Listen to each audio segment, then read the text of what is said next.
안녕하세요, 김상수입니다. 중국에서 공유경제 개념으로 신규 사업이 처음 등장한 것이 2014년 공유자전거 서비스입니다. 그 뒤에 2015년에 우버텍 서비스를 모방해서 생긴 회사가 디디다차, 지금은 디디추싱으로 불리는 회사인데요. 이 회사가 출연하면서 개인이 자가용으로 허가 없이 영업했던 불법 영업 택시, 일명 헤이처가 거의 사라졌는데요. 불법 영업을 합법 영업으로 전환시키는 효과로 승객은 안전을 보장받을 수 있었고, 정부는 세금을 확보하고 기업은 이익을 얻는 긍정적인 효과도 있었습니다. 그런데 중국에서 초기에 공유경제에 대한 투자가 성행할 수 있었던 이유는요. 첫째, 공산당의 전폭적인 정책 지원. 둘째, 중국의 방대한 인터넷 이용 인구. 셋째, 스마트 기기의 확산. 넷째, 인공지능과 빅데이터 산업의 발달 등에 있다고 볼 수 있습니다.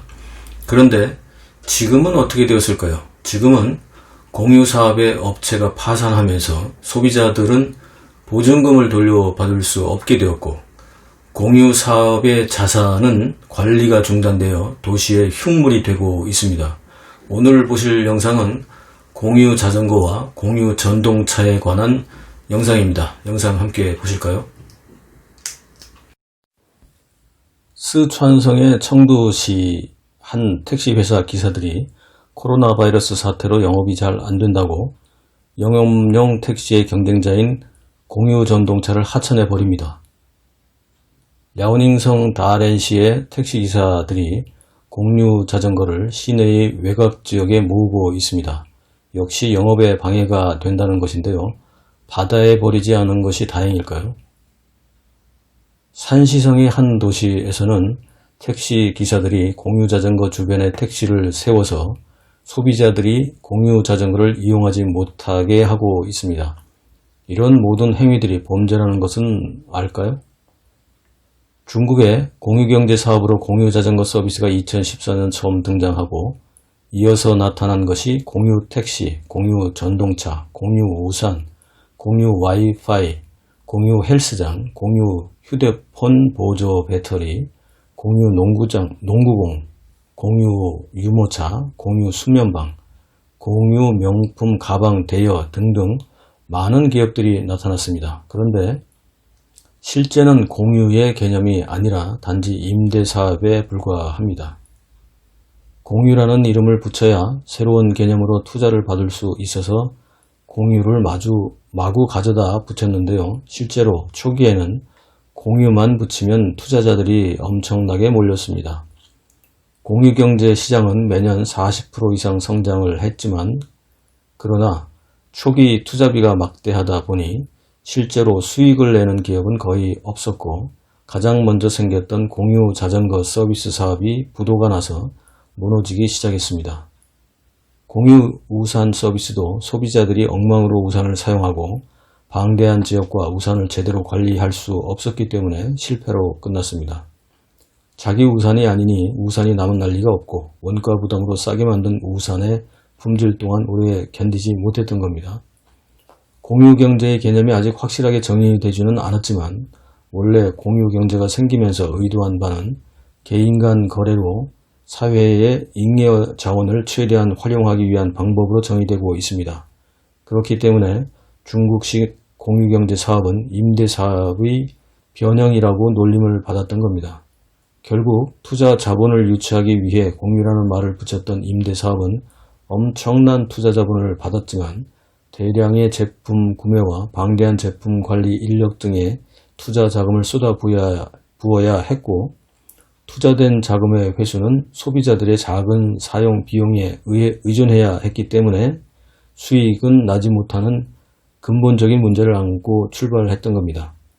중국 공산당이 하는 일이 뭐 다 그렇죠. 통계 버블을 벗어내면 중국의 실제 경제는 고사 직전이라는 말이 있습니다. 공산당이 언제까지 중국 인민들과 세계를 속일지, 언제까지 속이는 것이 가능할지 궁금해집니다.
댓글 소통과 에피소드 시간입니다. 공유 경제는요, O2O 이렇게도 불리는데요. 이는 온라인 투 오프라인 이라는 말이 줄인 겁니다. O2O는 온라인 투 오프라인.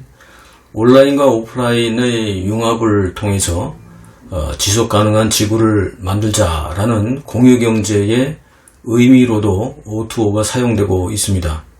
사실 모든 사람들이 물건을 소유해서 사용하지 않는 기간 비용과 감가상각을 감당하는 것에 비하면 사람들이 필요할 때만 빌려서 쓰는 것이 훨씬 경제적이죠.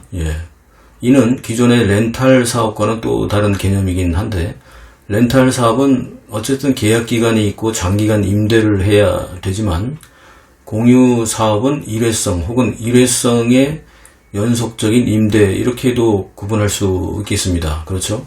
그런데 지금 중국에서는 공유 우산은 이미 망했고요. 중국이 자랑하던 공유 자전거와 공유 전동차 사업도 도시의 흉물이 되어서 각 도시에서 점점 사라지고 있습니다. 공유 자전거의 무덤, 멀쩡한 공유 자전거와 전동차가 폐기 처리되는 모습은 중국 공산당이 통치하는 중국의 어두운 뒷면을 보는 듯 합니다. 겉으로는 화려한 듯 하지만 공산당이 강압 통치하는 중국의 경제, 만약에 통계 버블을 걷어내고 실제로 들여다본다면 바로 공유 자전거의 무덤과 같지 않을까 생각이 됩니다. 여러분들은 어떻게 생각하십니까? 중국에 투자하실 때는요, 특히 주의하시기 바랍니다. 다음 방송에 뵙겠습니다. 감사합니다.